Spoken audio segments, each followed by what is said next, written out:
The early 90s saw an explosion of female and queer artists making heavy music that channeled their anger into anthems, fighting against the still present idea that punk was made by men. This is sadly an idea that some still cling to, despite the decades of evidence that they're completely wrong. The 90s saw Riot Girls, melding DIY music, punk culture, zine culture, and political activism to create something that still inspires artists today. And beyond Riot Girl, the 90s was also the time of heavy female-led bands who were just as politically active and outspoken without necessarily aligning themselves with the Riot Girl scene. L7, Babes in Toyland, Hole, and The Gits were all contemporaries who weren't involved in the scene but shared many of its values. So this video is going to ask the question of, well, how did we get there? To answer that, we could go back to the dawn of recorded music. We could talk about Ma Rainey's 1928 song, Prove It On Me Blues, where she makes it abundantly clear that she prefers the ladies. But she says good luck catching her in the act. And she was saying this in the studio a mere 8 years after Mamie Smith became the first black blues vocalist to make a record at all, which is also punk as fuck. We could also look beyond the lineage of punk and talk about artists like Jackie Shane, an openly transgender soul musician who managed to find an audience in Toronto back in the 60s. We could talk about the queer influences on early rock and roll, like Billy Wright and Little Richard. Eventually, every Eclecticism video is going to start with some monkeys around an obelisk. But we're not quite there yet. So I'm going to limit the topic a little by focusing on these questions. Who were the women that inspired the original sound of punk? Who were the women that directly influenced Riot Grrrl? These two questions are still pretty broad, so please use the comments to share stories I left out in this video. It's not an attempt at a full history, it's more like a whirlwind tour through some wonderful and influential artists, and hopefully it'll be fun. Some of these are obvious, some of them are not very obvious, so hopefully there's something new for you in here. I'm Michael, this is Eclecticism, and we're going to start this punk story in a business complex in New York City. Like all of my videos, this one is dedicated to one of the wonderful supporters over on Patreon, and this one is dedicated to Brian Brillo. The Grrrl building was literally a hit factory. This New York City complex was packed with 165 separate music businesses in 1962, making it possible to do everything. Write a song, find performers to perform it, mix the track, add string accompaniments, and even sell the finished product to a publisher without ever walking back out the door of the building. Some serious songwriters started making names for themselves in this building, like Carole King, Burt Bacharach, and Neil Diamond. The Grrrl building became synonymous with a style of music, the style that took over in the late 50s after Elvis left for the war, but before the British invasion arrived. Girl groups were a sudden musical craze, with a huge wave of pop songs for the first time being written specifically for and about teenage girls.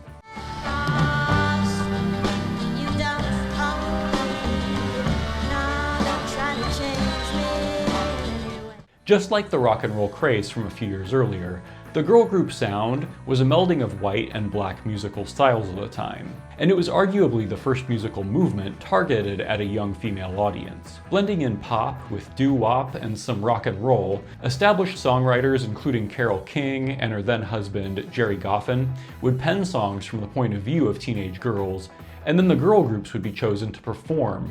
A lot of these songs fit with gender norms and expectations of the day, focusing on romance that was initiated by a boy, or even fantasizing about getting married, like in the big hit Chapel of Love.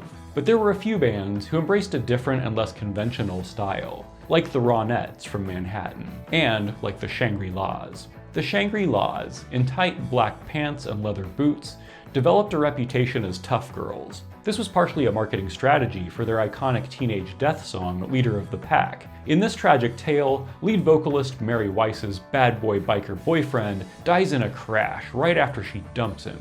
The Shangri-Las maintained this tough girl image though, even after the rollout of the song. And this set them apart from a lot of the other bands. Mary Weiss also said that image would discourage the guys in other bands from trying to take advantage of them on tours. And they did tour with some big names of the day, including the Rolling Stones, the Beatles, and James Brown. Not to mention letting a little band called the Iguanas open for them and then provide the backing band for their set. The Iguanas had a drummer named James Osterberg, who would a few years later start going by the stage name Iggy Pop, and formed the most essential of the proto-punk bands, the Stooges. There's a clear through line from the Shangri-La's tough girl love songs to the sound of punk, and not just because Iggy Pop opened for them.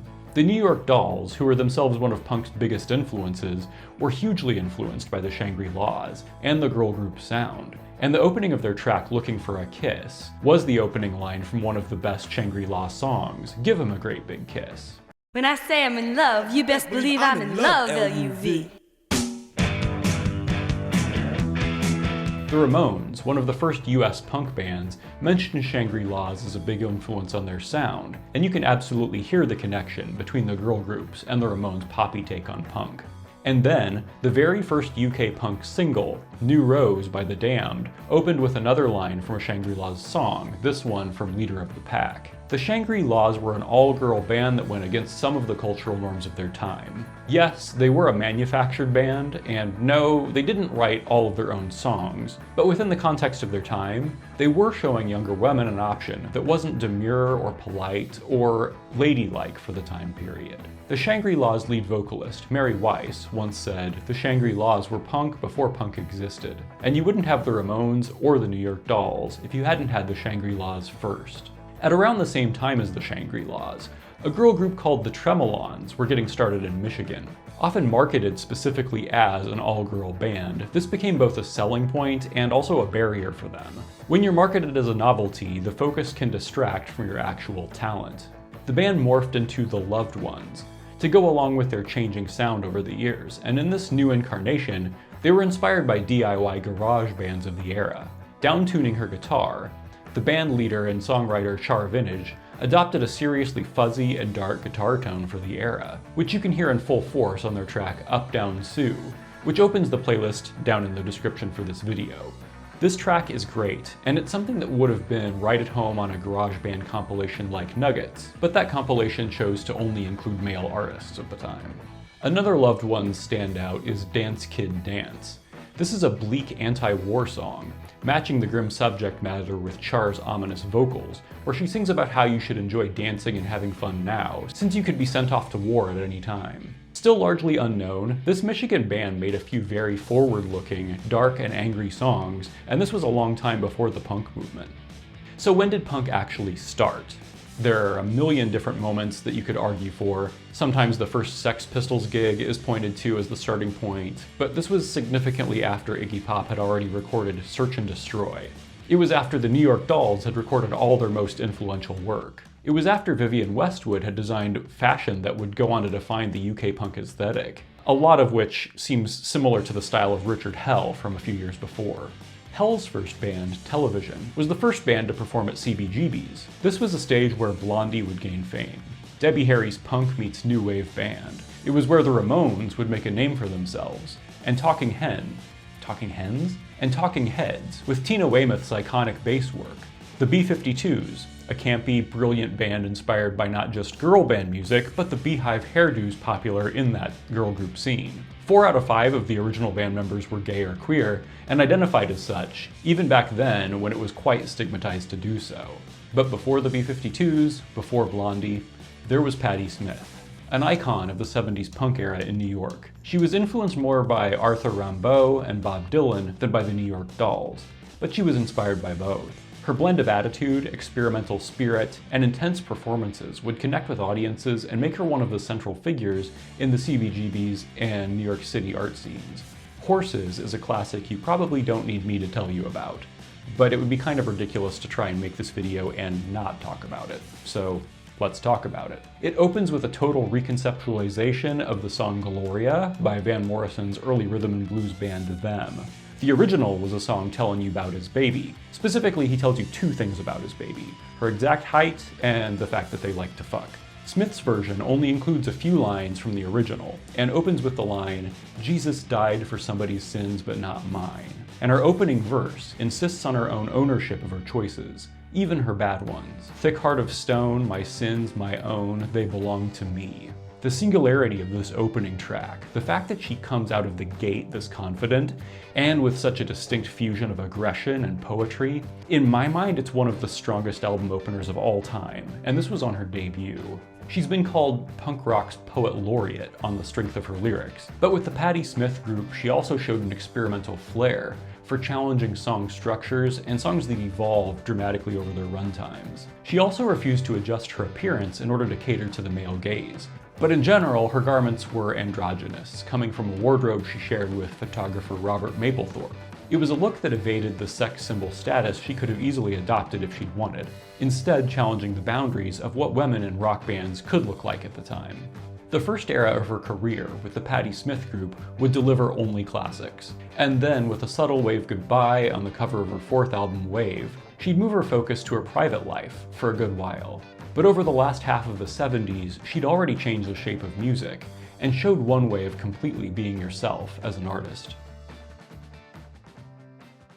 Punk would really hit in 76 and 77, with the Ramones, Patti Smith, Blondie, and Richard Hell all in New York. And then in UK there was the punk explosion with the Buzzcocks, the Damned, Sex Pistols, the Clash. They also had Poly Styrene and her band X-Ray Spex. At less than 5 feet tall and with a mouthful of braces, she sang and shouted about the perils of consumerism and capitalism. Their debut album, Germ-Free Adolescence, was a tirade against the shallowness of consumer culture. Their most recognized song, though, came a little earlier on their first single, Oh Bondage Up Yours. Although the lyrics seem on the surface like they're about S&M, Polly was actually inspired by the bondage elements of Vivienne Westwood's fashion, and saw a connection between this imagery and the way that people were bound by the imperialism of the UK. The bondage wear made visible a very real social bondage that she felt. Despite this song, Polly herself didn't embrace bondage wear, and opted instead for army green bin bags, an army helmet, and bright colors in her wardrobe. Although this gets lost in many punk histories, X-Ray Spex were a huge draw at the height of the first wave of punk, one of the most popular first wave bands. Sadly, they didn't last that long. Their talented saxophonist Laura Logic went on to form Essential Logic, another excellent band. Poly Styrene left X-Ray Spex in '79, and they briefly tried to continue even without her, but it's hard to imagine the band without Poly in it, and they didn't last for long. They did reform in the mid-90s for a second album called Conscious Consumer. This one has a touch less of the punkish aggression from their earlier music, but it's otherwise surprisingly consistent with their sound and their ongoing battle against consumer culture. So many of the artists in this video, including Poly Styrene, weren't comfortable with being called feminists. For Polly, feminism was a label, and she didn't want to conform to any labels. Even if feminism is the point of view focused on making sure women aren't forced to conform to labels, it's still a label. And this is an interesting dynamic that I've noticed with a lot of artists going throughout this video in history, especially before the 90s. They avoid the term feminist because of the negative connotations, and also because they don't want to be pigeonholed as a political artist only. But whatever she called herself, Poly Styrene has definitely become a feminist icon, and one of the most influential figures on future punk. There's also a valid argument made by a lot of these artists that they don't want to be viewed as girl groups or girl bands at all. Why should their gender matter? Why should Kim Gordon have to keep telling people what it's like to be a girl in the band? I hope it's clear from the way I've written this video that I'm not trying to treat any of these artists as novelties. To me, these are all artists who have fought against social structures that wanted to limit them, and who have faced additional challenges their male contemporaries probably didn't have to face. But if you watch this video and want to give me a piece of your mind, please do, because comments help with video engagement and will be good for my bottom line. But getting back to the UK. In the UK, punk was aligned with many social movements, including Rock Against Racism. This was a movement that felt necessary as the far right in the UK was gaining more traction among young people. And then, in '76, Eric Clapton gave a speech in support of Enoch Powell. Among other comments that would instantly get me demonetized, he also repeatedly used the phrase, "Keep Britain White," a slogan of the National Front. David Bowie, who was coked out in Switzerland, was also saying some Kanye West level insane shit, like referring to Adolf Hitler as the first rock star, and saying Britain would benefit from a fascist leader. Bowie later attributed this worldview to the metric fuckton of drugs he was on. His later actions and art tended to back up that he was more progressive and anti-racist, like that time he got married for decades to a woman of color. But anyway, in response to this cultural landscape, Rock Against Racism was uniting musicians across genre boundaries, from punk to reggae to folk and beyond. The series brought together subcultures and communities that cared about racial equality. One of the bands at the first Rock Against Racism event blended punk with reggae in a potent and new mix. The Slits formed when Joe Strummer's girlfriend, Paloma Romero, who was a drummer soon to go by Palmolive, met Ariane Forster, soon to go by Ari Up. Palmolive immediately wanted to form a band with Ari, and they quickly expanded to a quartet and became another of the defining sounds of early punk in the UK. Despite starting in '76, the same year as X-Ray Spex, the Slits took a while to release an album. This was largely because they refused to adjust their image to what the interested labels wanted them to be. They wanted to market the band as sexy punk girls and control their image. It wasn't until 1979 that Cut was released, and it was a punk classic, with Ari's attitude in the vocals, and songs about sexism and nonconformity, anti-consumerism, and shoplifting. The cover itself stirred up controversy too. The three female members of the band at the time, which now included a male drummer who went by Budgie, were caked in mud and nearly naked, looking absolutely feral. The combination has some interesting connections to Riot Grrrl. They're exposing themselves in a way that feels more confrontational than seductive. This brings to mind the way Riot Grrrls would write on themselves in a way that confronted the stereotypes and judgments that people were likely to make about them. Ari Up was openly critical of another all-girl band of the time called the Runaways, and her criticisms were several. First, the Runaways were a band that had been put together by a man, with the express goal of marketing an all-girl band. And Ari Up also criticized some of the lyrical content, saying that the Runaways songs are all about being jailbait. They were playing hard rock, inspired a bit by glam, with a touch of punk, which mainly came out through their attitude, tough image, and in the aggressive tone of the lyrics. Joan Jett, in particular, captured a certain punk spirit, sometimes even dressing like she could have been a Ramone. Joan Ramone, their bad reputation, is in large part due to the choices in marketing the band. And it depends who you ask where those ideas began. Some of them were certainly from the slimy original manager, Kim Fowley. After putting together a group of underage girls who had genuine musical talent, after all, this was the band that Joan Jett and Lita Ford came out of, he referred to them as sex kittens and encouraged a very sexualized image and lyrical focus. The song Cherry Bomb and its music video captures some of the talent of the band and the aggressive edge to their sound, but also just how sexual their presentation was, with Cherie Currie in panties, fishnets, and a corset singing about being the wild girl next door and the fox you've been waiting for. Currie has, years later, said that she made the choice to dress like that for the video, and it had nothing to do with Kim Fowley. She suggests the band knew exactly what they were doing, with or without him. Their reputation came in part from the marketing making them look more like a novelty band than a serious one, and the fact that the press was male-dominated and often misogynist, more interested in the band's hotness than their music. But the Runaways were more than an image. They put out some really strong tracks that are closer to hard rock than punk, but there is a punk edge to their sound that you're not going to hear on something by Aerosmith. Despite so many songs flirting with a male audience, Lita Ford has said that the girls in the band, other than her, were more interested in talking about the girls than the boys. It was a harder time to come out in the 70s, and coming out was less common, so it took a long time for this to become public knowledge in the press. And Joan Jett has still never made a definitive statement about her sexuality. Why? Because she doesn't like labels. But she's also said that a tattoo and symbol she's worn for years tells you everything you really need to know. Regardless of how they were portrayed by the press, and how they leaned into that image, the Runaways have to be recognized for what else they accomplished. They were an all-female band who succeeded in a style of music that had been considered completely for the boys. And they became popular enough that many female musicians have said that seeing the Runaways was a big influence on them. They weren't really the first all-girl band. Mother Superior was a prog band that formed in London back in '74, and Fanny was the first all-female rock group to chart. Suzi Quatro had charting singles in '73 in Australia and Europe. Ari Up from the Slits dismissed Fanny as well, because she thought their sound was just the same as the male bands of the time. She just said they were some of the lads. And throughout the decades since the 60s, this has been one of the debates. Is it enough to just do things like the boys? Can you make meaningful change from within the system? Fanny would be a good example of this. They operated within the major label systems, and they were the first all-female rock band to release a major label album. Their sound merged classic rock and pop elements, but they were set apart by the strength of their songwriting and musicianship. Just listen to the excellent Fanny Hill when you need a break from the harder stuff. And keep in mind that despite having some famous friends and supporters like the band, David Bowie, and Joe Cocker. Fanny was treated widely like a novelty band in the press. Kim Gordon would not be surprised to hear that they were always faced with the question, what's it like to be women who play instruments? Likewise, their label was constantly encouraging them to dress sexier, and the band didn't feel able to fully explore their identities musically. The band had multiple queer members, and the Millington sisters were half Filipina. But if the press was gobsmacked by the fact that they could play instruments despite their vaginas, good luck trying to have conversations about intersectional identities. They dealt with microaggressions in interviews and reviews of their work, and it should be recognized they were navigating all of this before there was a clear DIY path to make a career in music. This was before the Buzzcocks.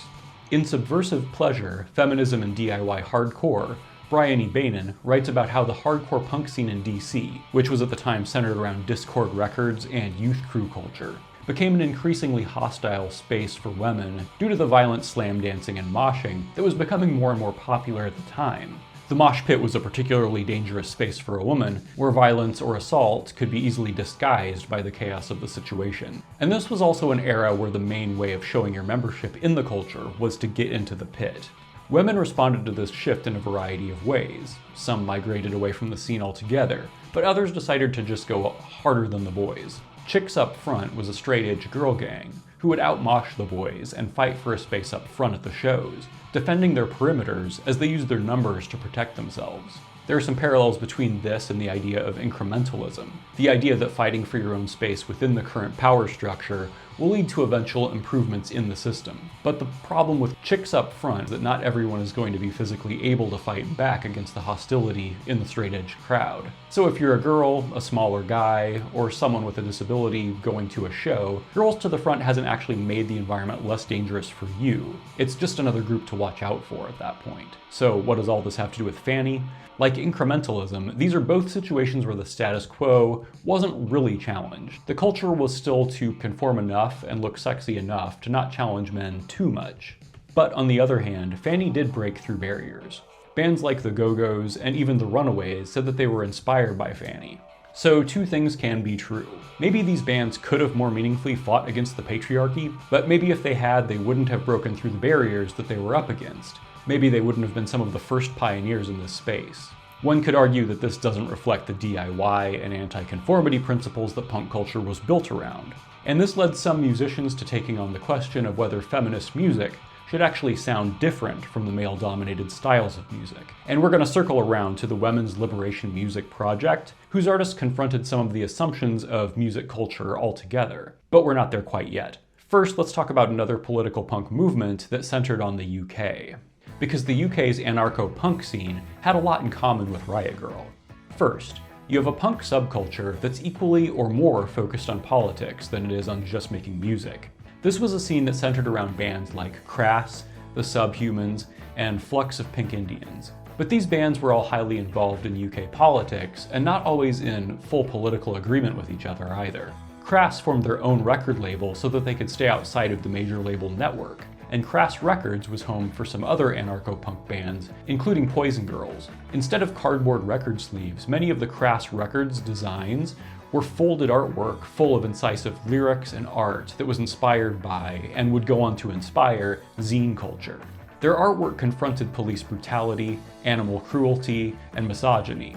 Crass themselves were a feminist collective, and their recordings often had songs with lead vocals by several vocalists. Steve Ignorant was more or less the lead vocalist, but Eve Libertine and Joy DeVive also performed vocal duties on many songs.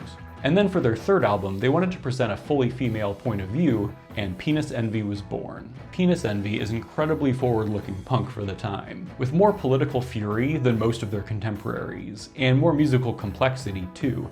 You might want to consider this more post-punk than just punk, but the attitude is for sure punk. There are some choruses on here, but you have a lot of experimentation and unconventional song structures as well. More importantly for this conversation, you have Joy and Eve singing about gender stereotypes, how those stereotypes reinforce a conservative society that oppresses its people. In the song Systemic Death, we see a couple as they grow up within this system. The boy grows up to find a job where he pushes little buttons and pulls little knobs. Meanwhile, the girl grows up to marry the boy, and tries to make life easy for him, have food on the table when he gets home, and sometimes he even thanks her for her effort. She's shackled by social expectations about being domestic and fuckable. But the boy is also confined by the expectations on him to work away his days and be a good provider and a good consumer. Their story feels like a very vapid and hollow existence. Penis Envy was very controversial, in part for its stark artwork, with a black and white photo of an open-mouthed blow-up doll on the cover. We'll see if I can even get away with showing it on YouTube. The album was banned entirely from HMV, and right here in Manchester, they were so damn worried about this album that police seized and removed copies from record shops. Poison Girls would play a number of shows with Crass, and some of their early records would be on Crass Records. They shared a feminist and radical perspective delivered in the raspy, venomous snarl of V Subversa. V was an uncommon frontperson for any rock band at the time, since she was a mother in her mid-40s. In fact, both of her teenage kids were involved in the punk scene during that same era, in their own bands. V Subversa made it very clear what she thought about the expectations placed on women, like in the song Old Tart, where she sings about how if she had the chance to do life over now, she'd be a man, and she'd get herself a wife. She didn't want to settle for the life of her mother, who had spent all of her energy and her life force catering to those around her. V felt that she'd spent a lot of her life having done the same, and it wasn't until she encountered punk that she started to believe her voice was worthy of being on stage. And in the anarcho-punk scene, where a lot of people openly embraced feminist values, she found an audience. Poison Girls recorded a few albums that often feel more post-punk or arty than your typical punk. But when you hear V Subversa tearing into sexism and capitalism, it's clear that she's a punk to her core, not to mention her actual political involvement. Before and during her time in Poison Girls, she'd established and ran workshops on women's sexuality and women's therapy groups. She was active in what was at the time called Women's Lib, but was essentially a feminist activist in Brighton. The anarcho-punk scene was a short-lived phenomenon, and like Riot Grrrl, was focused on DIY art, fighting authoritarianism, fighting for equality, and doing so in a confrontational way. They both spread ideas through zine culture and operated outside the major label system. So whether it was a direct inspiration or not, I'm really not sure. I've not found evidence that it was. But there are a lot of clear parallels between the two music scenes that go deeper than the fact that they were both making punk music. After Rock Against Racism's success, and its expansions beyond just the UK, a sister organization came about called Rock Against Sexism. This was a collective focused on fighting gender-based discrimination. You also had the Women's Liberation Music Project, where artists wrestled with the idea of what it meant to make feminist music. For the UK band Jam Today, this meant blending styles of music and instrumentation from diverse genres, while the lyrics were often as confrontational as you'd expect from punk music.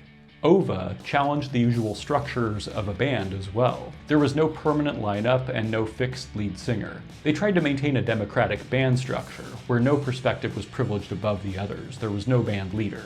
Meanwhile, the Fabulous Dirt Sisters avoided aggression in their music, trying to find a more subtle and less male-coded approach to getting out their message. The Fabulous Dirt Sisters also often avoided the usual concert venue approach and removed the separation between themselves and their audience by just setting up and performing in public.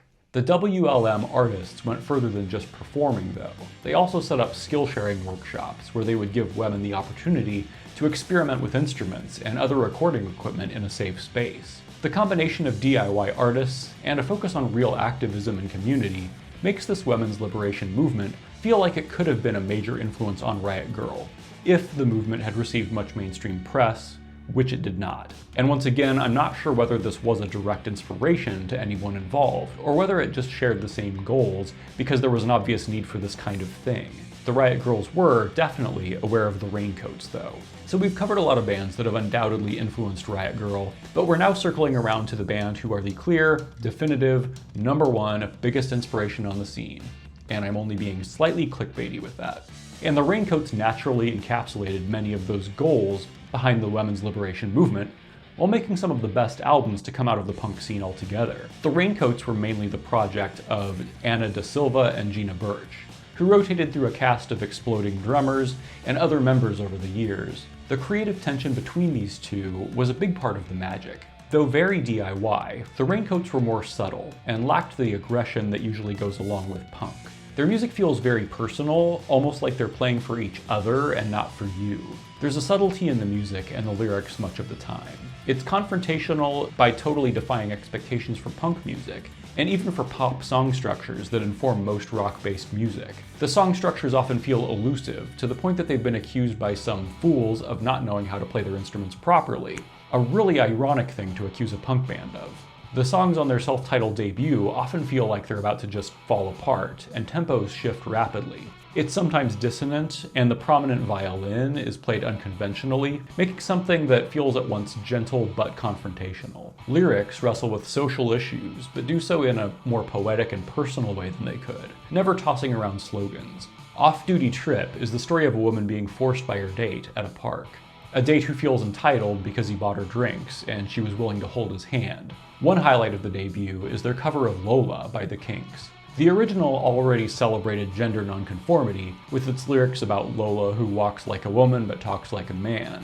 But with the Raincoats performing it, the playful, joyful approach to the song makes it feel like even more of a celebration of the mixed up, muddled up world of gender. Their second album, Audrey Shape, is for me the highest point of their career. Other than the opening track, they were writing these songs after firing their previous drummer. So the songs started with the melodic interplay between guitars, bass, and violin, and other instruments they were experimenting with, because they'd recently gone to a music shop and bought up a bunch of instruments that none of them knew how to play, including a lot of instruments from folk traditions around the world. The Audrey Shape sessions were also influenced by the band exploring what they could do with these new instruments without any formal training, just experimenting and seeing what would happen. Drums were then added by a number of session drummers who came into the process later, and that included the legendary Robert Wyatt. If you don't know him, look him up. When Wyatt was in the studio with the Raincoats trying to add drum parts, he struggled to find any clear guiding time signatures in these songs that shifted like water floating down an uneven stream. So often the drums feel more like an accent or an accompaniment, not like the structure, not like the foundation. Together, this all adds up to another album that doesn't sound like anything else. But unlike their debut, Audrey Shape feels truly otherworldly. The boundaryless feeling of this music feels transcendental in a way that very few albums can. The tension between Anna and Gina was key to their music, but they've also talked about how they basically broke up every time they finished an album, needing time to recover from that tension. And they made just 3 albums before they really did break up. For a while, these albums went completely out of print. But a few years later, in Olympia, Washington, a local independent station started to fall in love with the band. Multiple DJs became tremendous fans, and they were getting a lot of airplay in just this one region. And this region would end up being ground zero for Riot Grrrl. Calvin Johnson, from the very influential Olympia band Beat Happening, was a DJ at the station who would frequently play them because he was one of the lucky few in the city who owned their first album. The album, like I said, it was no longer in print, and there were very few copies that had ever even made it to the States. So as they gained popularity in Olympia, copies of their albums became prized possessions and were often displayed with pride. Kurt Cobain, for example, always made sure his copy of the Raincoats was at the front of the pile. The Raincoats, who were falling into obscurity in most of the world, were suddenly the coolest band to know in Olympia. They were in the water during these years when Kathleen Hanna, Courtney Love, and Kurt Cobain were all in Olympia starting their music careers. And Kurt would later use his major label clout to get Geffen to re-release the entire Raincoats catalog, which would inspire the Raincoats to actually make a 4th album, which they put out on Geffen a couple years after Kurt's death. So not only did the Raincoats inspire the Riot Grrrl movement, the Riot Girls, along with Kurt, inspired the Raincoats to reform, and they've continued performing together ever since. Sonic Youth has also talked about the Raincoats as a major inspiration, with Thurston Moore saying that if it weren't for him seeing them live in 1979, there would have been no Sonic Youth. Kim Gordon has talked about how their painterly and artistic approach to using their instruments was a major influence on how Sonic Youth approached their own instruments. So this is a huge topic, I know that. And even in a full-length documentary, I wouldn't be able to go through everything I'd like to. So here's just a quick summary of a few things that I know I'm leaving out of the narrative. And I'm sure there are many I'm not thinking of. The no-wave scene, where the Bloods were one of the earliest bands to be completely out of the closet. This scene also had some iconic artists like Lydia Lunch and Kim Gordon, who should get some time in this conversation. Ludus and their iconic Linder Sterling, who wore the meat dress before it was reinterpreted in the 90s by the Raincoats, both of who did it way before Lady Gaga. And there were other great artists like Alice Bag, ESG, Modettes, The Avengers, Delta 5, Kleenex Lilliput, and the Bush Tetras. They're all worth exploring, even if I didn't fit them into my narrative here. And I've left out New Wave too, by ignoring the Pretenders, barely mentioning Blondie, and skipping over the Go-Go's. It's an imperfect video, but let's be honest, if the runtime had said 9 hours because I included everybody who should go in here, would you have clicked on it? And if someone would like to invest some money for me to do a full-blown documentary or a season of this thing, get in touch. I'm on Insta. But I will leave you with one last band, the only band who might be able to go toe-to-toe with the Raincoats for inspiring the bands that would come along in the 90s, and that band is Frightwig.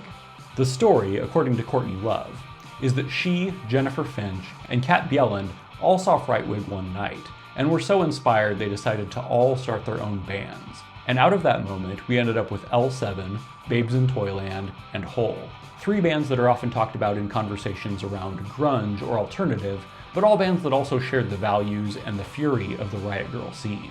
So who were Frightwig?